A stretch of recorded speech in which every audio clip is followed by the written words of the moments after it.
Several other Obama-era heavy hitters now put on notice. Griff Jenkins is live in Washington with new information from the president overnight. Hey, Griff. Here's big news. Good morning, Jillian and Rob. In an interview with the Wall Street Journal, the president says his decision to yank Brennan's clearance was born out of the special counsel investigation, saying, quote, "I call it the rigged witch hunt. It is a sham, and these people led it. So I think it's something that had to be done." Now, Brennan has been one of the president's harshest critics, accusing him of treason after the Putin summit, and just this week, accusing him of failing to live up to the minimum standards of decency and civility. Here was Brennan's reaction after being stripped.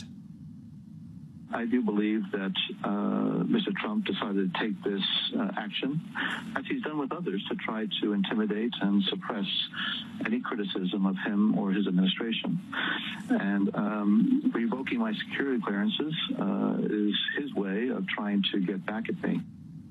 Earlier in the day, Press Secretary Sarah Sanders explained the unprecedented decision to pull the clearance of the former CIA director, saying it was a series of unfounded and outrageous allegations that leveraged his status. Any benefits that senior officials might glean from consultations with Mr. Brennan are now outweighed by the risks posed by his erratic conduct and behavior. And there may be more to come. The White House says it's reviewing at least 9 others who have clearances, among them former FBI Director James Comey, Deputy Director Andrew McCabe, Director of National Intelligence James Clapper, National Security Advisor Susan Rice, and former Deputy Attorney General Sally Yates. Meanwhile, Democrats are blasting the move. The Vice Chairman of the Senate Intelligence Committee, Mark Warner, had this to say. This had an eerie memory of an enemies list. To me, smacks of Nixonian-type practices of trying to silence anyone who's willing to criticize this president. So the president has a big cabinet meeting today just before noon. It's going to have a pool spray. We'll see if he has more to say about this. Rob, Jillian? Griff, thanks so much. And as you heard Griff mention there, and you heard from some of the Democrats themselves, they're outraged over John Brennan losing his security clearance. But Mark Levin, who is host of Life, Liberty, and Levin, says the Obama administration didn't even use those clearances effectively while they were in power. The Russians interfered in our election, right? Well, who was president? Who was head of the CIA? Who was national security advisor? Who was the head of the FBI? All these people, with their security clearances, in positions of power, did nothing effective to stop the Russians from interfering in our election. They did nothing to stop China from stealing our technology. They did nothing to stop North Korea's nuclear program. And even worse, they awarded the hold it, Mark, the terrorist regime in Tehran with $150 billion, right? With $150 billion, and provided them with a pathway to nuclear weapons. Good job, boys and girls in the Obama administration, with your security clearances. The White House has accused former Obama administration officials of having politicized or monetized their public service. One of the women arrested for child abuse at an alleged Muslim extremist compound has been living in the U.S. illegally for 20 years, if not more. Janai Leviel is in ICE custody after overstaying her visa and could be deported back to her native Haiti. She's facing charges with her husband and 3 others after police found 11 kids living on their filthy New Mexico compound. The body of another child was also found on the property. Prosecutors say they were teaching the kids to carry out school shootings. The DA is appealing after a judge granted them bond. The family of the missing Iowa college student has the support of the White House. Vice President Pence meeting with Molly Tippett's father after his speech in Iowa. But I just want Molly's family to know you're on the hearts of every American. And we will continue to work, and we will continue to pray for Molly's safe return. The 20-year-old vanished nearly a month ago after going for a jog in Brooklyn, Iowa. Officials have been getting so many tips, they just added a second server to the website to keep the page up running, the tips website. Police also denying reports that they're zeroing in on a suspect who helped search for Molly. They say that's not true. Turkey says it's willing to negotiate with the U.S. after the stock market slides. The lira dropping in value, posing a threat to other global economies as the U.S. and Turkey struggle over trade relations. The U.S. placing economic pressure on Turkey after the government refused to release American pastor Andrew Brunson. He was arrested in 2016, accused of spying and terrorism, charges he denies. The former NSA worker who leaked classified information to the media faces the longest sentence ever for that crime. Reality Winner, her name, pleaded guilty to emailing documents about Russian election meddling to a news site back in June. Her plea deal calls for 5 years in prison. Prosecutors want the maximum of 10 years to deter more leaks of that kind. Winner will be sentenced next week. We'll wait and see. And in just a few hours, House Republicans will restart their investigation into alleged FISA abuse. DOJ attorney George Toscas, who you're going to see here on the left, right there with the circle, will be questioned this morning. He is mentioned in those text messages between Peter Strzok and Lisa Page. He's also expected to be asked about his relationship with Bruce Orr. Orr is under fire for his ties to Fusion GPS. He worked for the DOJ under Obama. He is set to testify behind closed doors on the 28th. The Paul Manafort case is now in the hands of a jury. The verdict could come down at any time today, although the jury must decide on 18 individual counts. Lawyers from both sides pointed to the testimony of Rick Gates during their closing arguments. The defense argues that Manafort's former employee and star witness for prosecutors has credibility issues. Manafort is on trial for bank fraud and tax evasion. All right, we're going to go to Janice now with a check of the weather. That white dress is perfect for these hot summer days, Jan. Thank you for noticing, Rob. Happy Friday Eve. Yes, it is right. Friday Eve, right? I do love a Thursday. I do too. We're going to see Janice in rare form tomorrow. Yes, we are. Oh, will there be cameras? There's going to be a boozy brunch. What? And, did I get the invite? Yes, I did. Yes, you did. We're celebrating Rob's birthday on Friday since it was Monday. Yes. Is that what we're doing? Yeah, that's what we're doing. I didn't know that was. That's what I'm doing. And then mine's in a couple weeks. That's oh right. my gosh, fantastic. We're going to celebrate both birthdays. Hey, let's do a little bit of weather. Let's do Hey, that. why not? As much as I love talking about birthdays and boozy lunches. Okay, current temperature 76 in New York, 73 in Chicago. We do have the potential for a little bit of rainfall across the Midwest. It's going to be humid across the East Coast, but you know what? A look ahead to next week. East Coast looking good. Not too hot, not too humid. Here's the past 24 hours watching the potential for heavy rain across the Midwest now. Flash flooding is going to be concerned along with strong to severe thunderstorms perhaps this afternoon. So keep that in mind. And then we look at the West, remains dry. I'm a broken record here. Dry conditions and very warm temperatures. Fire danger across portions of the Northwest and the Northern Rockies. I can't wait till Friday. I know. Woohoo! The irony is Janice, who has all this personality, when you get a couple drinks in her, she becomes very quiet and introverted. She won't say anything. She'll just sit there quietly on her phone. And It's not even true. That's not true. Is that fake? At all. Is that fake There's news? so much dancing going on.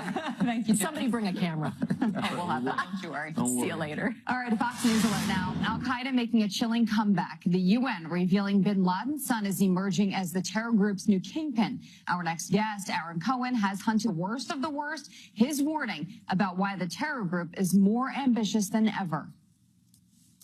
I'm not sure I even know what socialism is, so I just don't have the background to answer that question.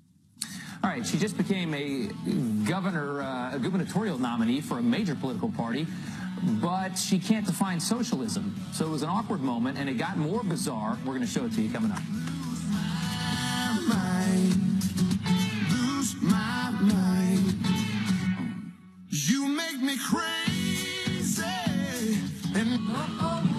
Fox News alert, like father, like son, the United Nations now warning that Al-Qaeda is making a comeback in the Middle East. The son of Osama bin Laden is heading the terrorist organization. That's right. Joining us now is Israeli security and counter-terror veteran Aaron Cohen. Aaron, thanks for coming back. And we're seeing all this attention over the last few years on ISIS. Everybody talking about ISIS. And in that time, Al-Qaeda has maybe benefited from not being focused on, right? Absolutely. And, well, you just nailed it. So for the last 5 or 6 years, ISIS, who has been a master at manipulating the media. You have Al-Qaeda, who essentially got smashed into pieces by Army assets over the last 15 years. Delta Force, U.S. Army Rangers, and Green Berets had been in Afghanistan, literally just crushing these guys along with the Taliban into submission. But what happens as soon as everyone started focusing on ISIS, Al-Qaeda quietly does what terror groups do. The difference this time is that we are seeing the re-emergence of a new leader, which is usually the first red flag. And that means that by attaching the son's name to the terror organization as the leader, remember this son, by the way, his name is Hamza bin Laden, ended up marrying the daughter of Mohammed Atta, who was one of the lead terrorists who had crashed into one of the towers on 9/11. So this is a monster psychological recruiting campaign right now. That's what terror organizations do. So what they're doing is they're putting him at the top of their profile. They're trying to blast this out in the PR machine onto the black web and essentially begin recruiting. And the fact is that terror groups today are going underground. They're not going to be fighting it in the streets of Iraq and Syria like we saw with ISIS. And we did a great job over there when President Trump came into power by unleashing our forces. But now we're going to start to see a resurgence. But this is all going to get done quietly through what I've been calling nomad terror groups, or groups that can operate individually quietly. Well, Aaron, you know, as you mentioned, it's been a couple of years since we've really been focused on Al-Qaeda because we've been spending so much time talking about and worrying about ISIS. How has the developments in the online world, social media, for example, how is that going to play a role here in this? Will it? Well, that's an excellent question. It absolutely will. The reason why is that electronic warfare, which we have used for years in order to be able to thwart various attacks from China and other countries who've tried to infiltrate us through the web, terror organizations are exploiting that as well. They're using it for recruiting. They're using it for training. They're using it to further indoctrinate potential recruits into joining their organization. And so the internet allows this re-emerging Al-Qaeda, or well, let's call it Al-Qaeda 2.0, if you will, to be able to get all of the information they need from a computer. And like we saw with this attack in Westminster in London just the other day, you have a lone wolf. Again, a nomad terror tactic. These nomads can operate independently now. Al-Qaeda got smarter. They're reorganizing. The light's been off them. So we need to really start focusing our intelligence efforts at this Al-Qaeda 2.0 so that we can begin to infiltrate this group or re-infiltrate this group undetected, because that's the key here again, intelligence. Let's find out what they're up to so we can get our forces positioned correctly. Scary. It is. The frustration is with these groups and terrorism in general, it's like trying to treat cancer without a cure. You bat it down, and as soon as you walk away, it just comes right back up, and it comes up in different places. I'm sure the frustration is real. Yeah. Aaron, thank you so much. Thanks so much, guys. It is 16 minutes after the hour. An ISIS cop killer living right in our backyard, even working as a mechanic. How could this happen? And a behind-the-scenes tour of the last blockbuster video in the United States. Can you believe it? Kevin McCarthy is here. Yes. He's going to take it back to the 90s. Good to see you. How you doing, man? Good to see you. How are you? Are you reeling in the years?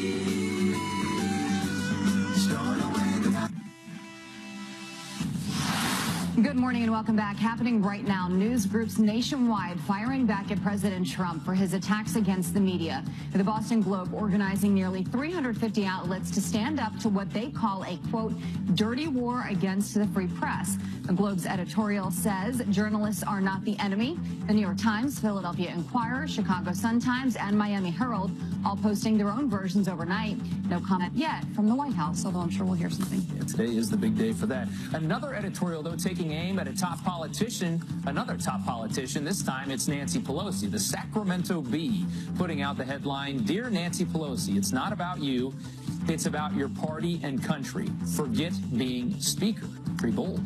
The board writes, Pelosi says that while no one is indispensable, she is still the best person for the job. If you'll recall, similar statements were made about the eminently qualified Hillary Clinton, and we know how that turned out. The Bee joins a number of Democratic lawmakers and congressmen calling for her to not seek another round of speakership. They want her to step down and walk away. So about About a year ago, I was going through an old wallet. I found my Blockbuster card. I thought I was the only one that still had it, but apparently not. And today we are taking you back to the 90s with a tour of the last Blockbuster ever. It's crazy. Fox News contributor Kevin McCarthy joins us now with a behind-the-scenes look at this relic. This is very surreal for me because as a kid growing up, I rode my bike to Blockbuster all the time to rent Terminator 2 Judgment Day. And then my favorite city on earth is New York. So to be in New York City talking about a story where I visited the last Blockbuster is very surreal for me. Yeah. And it's So like crazy. a full circle moment for me. It's very weird, but I'm in the greatest city. So yeah, it's amazing. It's in Bend, Oregon. So up until July of this year, there were 3 Blockbusters left, 2 in Alaska and 1 in Bend, Oregon. The 2 in Alaska announced they were closing. They closed down officially. They opened up for inventory sale. And the last Blockbuster you can rent a movie at now is in Bend, Oregon. So Fox and Friends was nice enough, and I gotta give a shout out to Samantha Honig for sending me out there. Met me in Bend, Oregon. We went to the last Blockbuster. They put me to work. Here it is. This is awesome.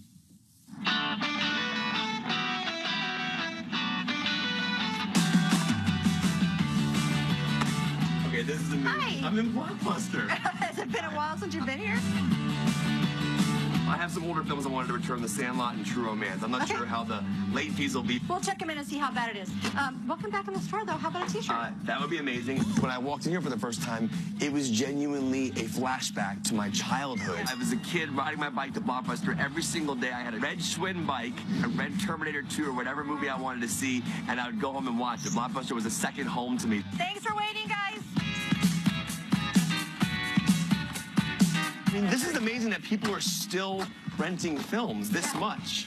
It's not just a nostalgia thing. With everybody that's been here to visit, the one thing I hear every single time they come in is, oh my God, it looks like a Blockbuster. And I'm like, of course it does. We are Blockbuster. Welcome to Blockbuster Video. You can still find the movies exactly the way they did in 1990. So it's really fun, and customers are loving it. And this is not owned by Blockbuster anymore. This is privately owned. When Dish Network acquired Blockbuster out of bankruptcy, we signed a licensing agreement to continue using the name. As long as we can continue to pay our employees and customers are coming in the door, we're going to stay open. Are you getting more people who want to work here now because of the story? We have had more applications. In fact, I'm trying to hire right now. So Can I work here? You could absolutely work here. I've got a badge for you already. This says my name on it. It says Kevin. Look at that. I am legitimately now a Blockbuster employee. Now I just need to learn how to do everything.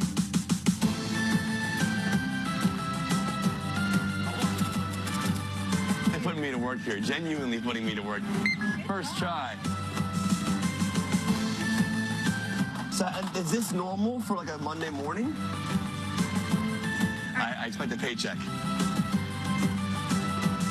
I want to rent a movie, and there's a specific film I'm looking for called Terminator 2 Judgment Day. I was wondering if we can go maybe look to see if it's in the store. So let's go down here to the action section. Okay. I'm not seeing it here, which is making me a little upset. Can we go look see if it's been checked out and if it's late or not? Yeah, and if it's late, I want to call a person and tell them to bring it back immediately. Okay, I'm sure they would enjoy a phone call. You guys have the classic IBM computer. Floppy disk and all. That's amazing. Watch me in action. Hi, Brian. My name is Kevin from Blockbuster. We were just calling this as just a courtesy call to let you know that the film Terminator 2 is almost 2 days overdue. Brian, real quick, what'd you think of Terminator 2? Wasn't that scene great? That's my favorite scene in the whole film. Hasta la vista, baby. It was awesome talking to you, man. Thanks for your business.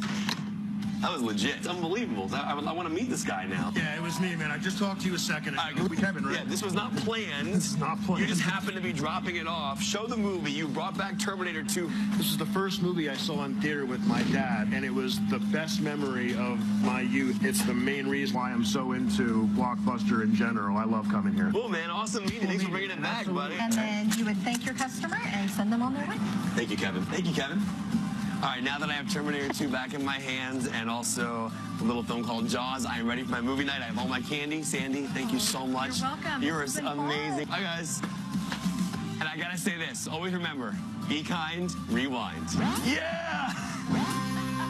Oh, that's so great. Gotta thank Samantha for that package. By the way, that was legit. The guy was about to walk out the door with the 5 films he had rented. One of them was Terminator 2. I thought when he said I'm returning them today, he meant he was coming after work. He walked in about 20 minutes into our story that we were shooting. That's all real. And that guy had a similar story that I did when I was a kid. Yeah. Terminator 2 changed my life when I was 8 years old. And you had the floppy disk and the old computer. It was like being in a time vacuum. It was unbelievable. I actually and you got some shirts for us, yes, right? I do. I have the shirts actually actually say the last blockbuster on them, which is awesome.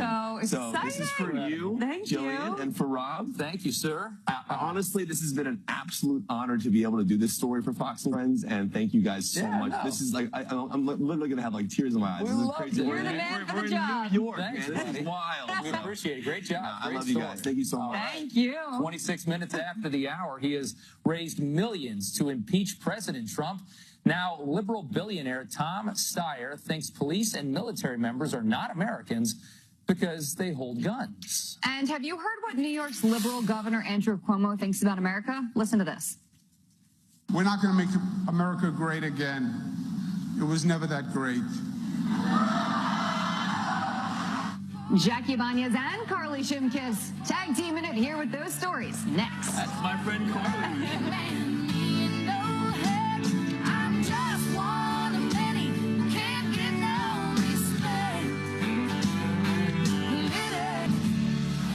We're not going to make America great again.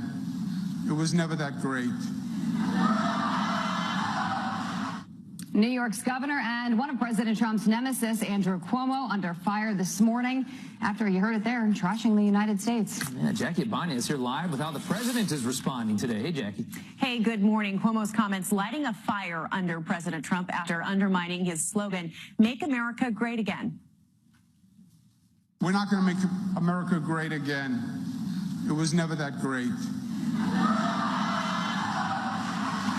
We have not reached greatness. We will reach greatness when every American is fully engaged. And the president tweeting soon after, quote, "We're not going to make America great again. It was never that great." Can you believe this is the governor of the highest tax state in the U.S., Andrew Cuomo, having a total meltdown?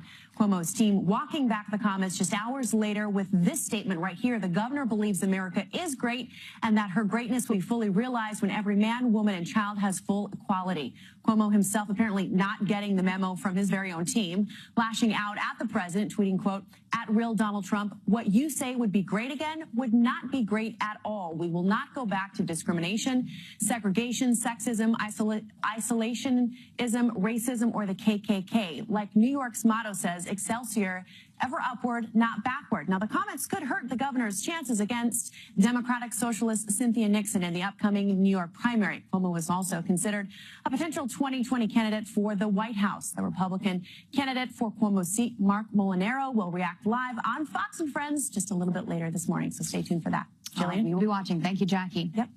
A suspected ISIS fighter wanted for killing an Iraqi police officer is arrested on American soil. According to the DOJ, Omar Amin arrived in the U.S. in 2014, months after murdering the officer with a group of terrorists. He allegedly concealed his links to terrorism, applying for refugee status, saying his family was a target of violence in Iraq. He's been living in Sacramento, California, and working as an auto mechanic. He'll likely be extradited back to Iraq. Incredible story here. A truck driver who came within inches of death after that Italian bridge collapse is speaking out. That man telling a local newspaper in Italy, quote, "I put the van into reverse to escape this hell." He says he watched as the car in front of him going across that bridge just disappeared. Rescuers still sifting through the rubble after the structure plunged to the ground more than 100 feet. 39 people at this point confirmed dead. Italian officials demanding resignations from the construction and maintenance firm, which claims that the bridge was properly taken care of. This is an unbelievable story. The guy who smashed President Trump's Hollywood Walk of Fame star is standing by his actions. What I did, I believe, was a rightful and just act. I think that the repercussions of it were only positive, and I only wanted to bring about positive political change. Austin Clay isn't denying that he destroyed Trump's star, but he still pleaded not guilty. TMZ released video of the July incident showing him hit the star. You see it right there with that pickaxe tearing it apart. Well, he has spent millions trying to get President Trump impeached, and now liberal billionaire Tom Steyer thinks police and military members aren't American because they hold guns. Carly Shimkus with Fox News Headlines 24/7, Sirius XM 115 here with the response online. Hey, Carly. Hey, good morning, guys. So the crux of Steyer's argument is that the budget unfairly favors the military over other programs like education and healthcare. He says every single program that ends with a man holding a gun is up 30%.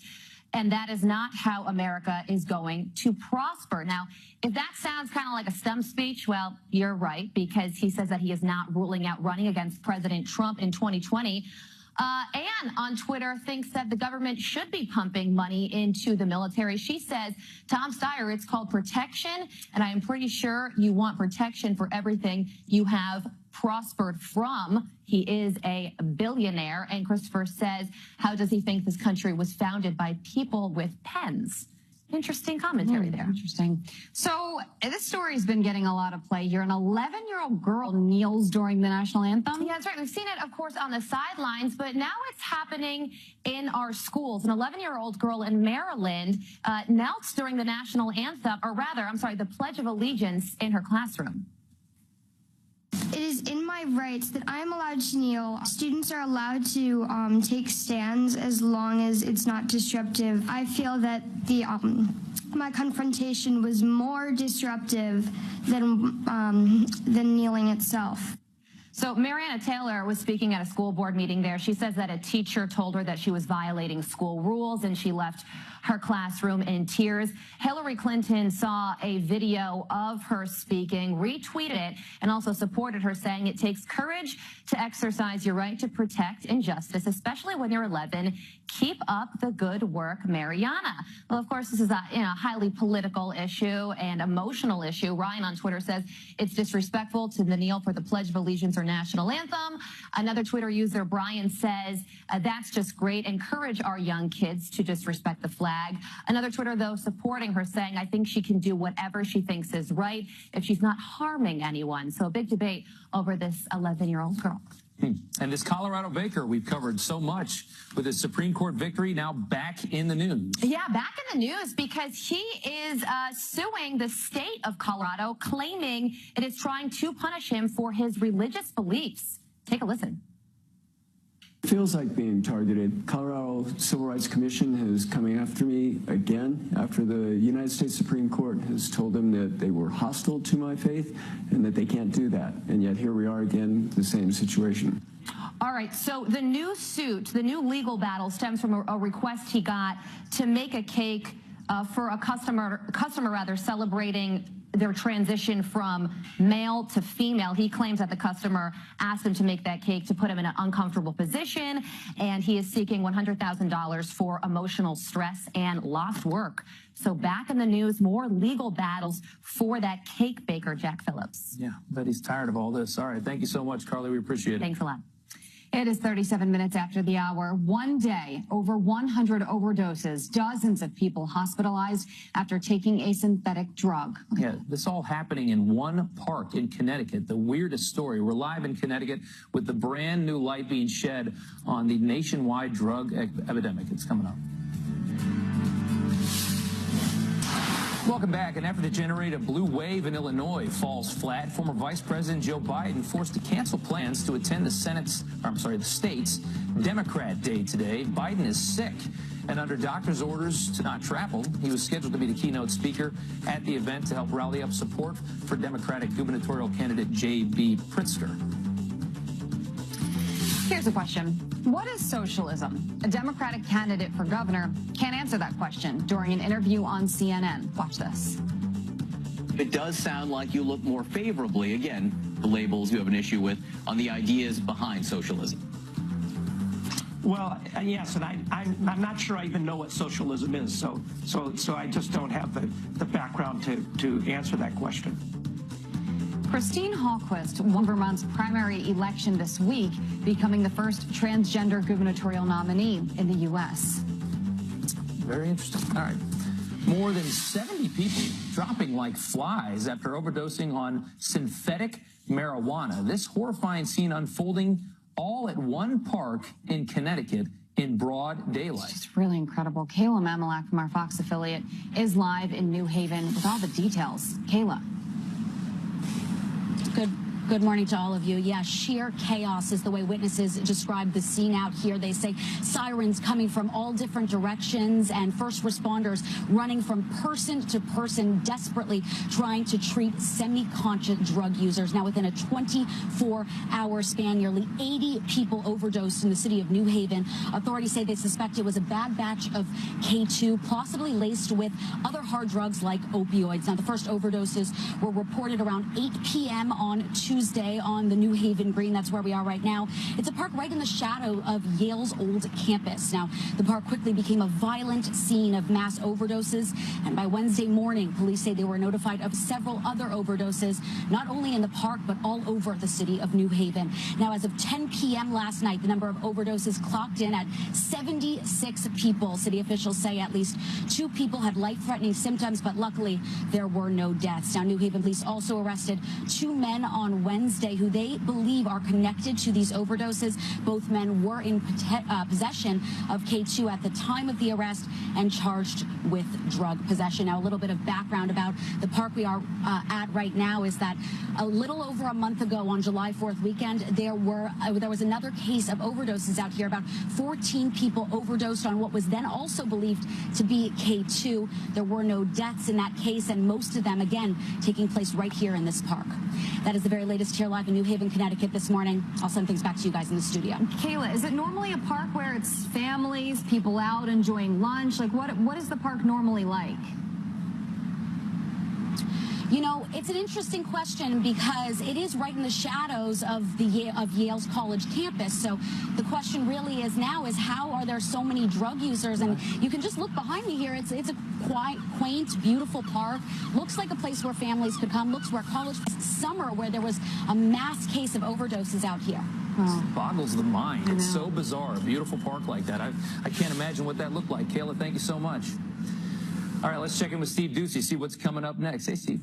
Hey, Rob. Hey, Jillian. Good morning to you on this Thursday. Coming up on Fox and Friends, we've got a couple of great guests. Greg Jarrett's going to be joining us. He currently has the #1 book in the United States of America. It's all about the Russia hoax. That's the name of it. He's going to be talking a little bit about whether or not the president was right to get rid of the security clearance for the former CIA director. Also, we're going to be talking about Larry Kudlow and how he has got his finger on the pulse of the numbers, economic numbers, that are so important to the midterms. Plus, you've heard some cities are thinking about banning some straws. Well, PragerU went to Santa Barbara to ask local Californians what they thought about that. Listen to this.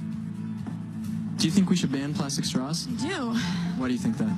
Because they're bad for the environment. What do you think's worse? Plastic straws here or people coming into this country illegally? Oh my God, plastic straws. What? And there's a lot more where that came from. PragerU's Witt will join us live. Now, listen, the thing about plastic versus paper, Jillian and Rob, is after about a minute, the paper straw starts to disintegrate. And then why bother? It's gross. That's why they want paper, because it falls apart. It disappears. Plastic doesn't. I can't help it. I'm a fan of the straw, Steve. I use it in my coffee every day. And the mahogany quartz looks great. This alert, would you eat weed killer for breakfast? I mean, maybe not intentionally, but a deadly chemical was just found in a bunch of cereal. It's actually really scary. Tracy Carrasco from our sister network Fox Business here with more on this terrifying discovery. Tracy. Yes, good morning. This really is scary because the Environmental Working Group, this is a nonprofit health group, they just did a round of tests and they found that in popular oat-based cereals like Cheerios, Lucky Charms, even those Kind bars, Nature Valley bars, and others, they did contain a level of herbicide glyphosate. That is the active ingredient in Roundup Weed Killer, which at high levels can be linked to cancer. In 43 of the 45 cases that they tested, there was some level of this herbicide glyphosate. And this is commonly used by farmers in the pre-harvest. They apply it to their crops there. So one of the brands tested, that was Quaker, they found that the reported levels of the chemical are significantly below any regulatory limits and compliance with standards for human consumption there. So very scary to think about. This isn't just in cereals, but also crackers, cookies. You think of other things that have oats. Jeez. Yes. How many billions of pounds of Quaker oats have I eaten in my life? Yeah. That's not good to hear. You're, Tracy, you're here, so I'm still here. you're okay. For the time being. Tracy, thank you so much. That's not good. It's definitely not organic. The Center for Disease Control now warning of a major measles outbreak spreading to nearly 24 states. Joining us now with your health headlines this morning is assistant professor at Rowan University, Dr. Jen Cottle. Doctor, thank you so much. And we're talking about measles. We are. Wouldn't think that. It's back in the news. Yeah. Well, you know, the CDC is tracking cases, and right now we have about 107 reported cases in about 21 states. The significance about that is that the last 2 years, we had like 118 cases and 86 for the entire year. Wow. So we're already at 107, and so we're only halfway through. We have yet to see what's going to come. So how can people protect themselves? What should people be doing? Honestly, the biggest thing is vaccination, quite honestly. There's a MMR vaccine for measles, mumps, and rubella. You get it when you're young, 2 doses of this. The most important thing parents can do is to make sure their kid's vaccinated, but also knowing the symptoms is important. The fear of autism, I think, is the reason that people are backing away from vaccination so much. Is that why we're seeing this increase? Well, that's a really good point. First of all, I think there's a couple of increases in the measles because, number one, many of the people who are spreading it, yes, are unvaccinated. Many people are concerned about autism, but let me be clear, vaccines do not cause autism. So please get that vaccine. The other thing is that measles is still widespread in some countries throughout the world. So when people travel, it can be spread that way as well. Real quick, you mentioned just a second ago the symptoms. What are some of the main ones to look out for? So cough, irritated eyes, runny nose, high fever, and then a rash that spreads over the entire body. And it's highly contagious, so highly contagious. And whether or not to hit the snooze button is the next topic. When you're trying to get a little more sleep, something we know very well. I hit the snooze button like 17 times. I'm not kidding. I think I hit it 17 times this morning, actually. So there's sort of a little bit of a controversy. Should we be hitting the snooze button or not? Some people say, well, look, if you hit the snooze button just to help yourself wake up, may not be so bad. But if you hit the snooze button and then you fall right back into a deep sleep, it may actually mess up your circadian rhythms, your hormones, and cause you to actually feel more groggy throughout the day. So, it just depends. I've always heard that if you wake up naturally, you should just get up. Like your body just, it'll reward you for that. And I don't know if there's any science. I definitely think it's best not to hit the snooze button. You know, if you can not hit it, don't hit it. Okay. And so exclamation points are causing stress? Is that how I'm understanding this? Well, you know, I did read this article. Wall Street Journal had an article about how exclamation points are causing people stress. You know, I have to be honest. I do this. I use a lot of exclamation points. And the concept is for those people who use them a lot are used to reading them and getting that reinforcement. If someone doesn't write an exclamation point, they say, oh my God, what happened? Are they mad at me? Oh, gee, is there something wrong? So we've gone so soft. You know, what are you going to do? What has happened to us? Yeah, I know. We've got to toughen up, don't we? I think we do. I think we really do. Thank you very much. Doctor, appreciate it. We appreciate your time. Thank you. It is 6 minutes until the top of the hour. It was 2010 when we got a first look at a toddler smoking cigarettes at just 2 years old. Now another kid is picking up the habit. The boy lighting up 2 packs a day. You gotta be kidding me. And this couple right here gives Footloose a whole new meaning. The not so smooth moves that sent them straight into the Boston Harbor. It's like the Tea Party all over again. Stay tuned.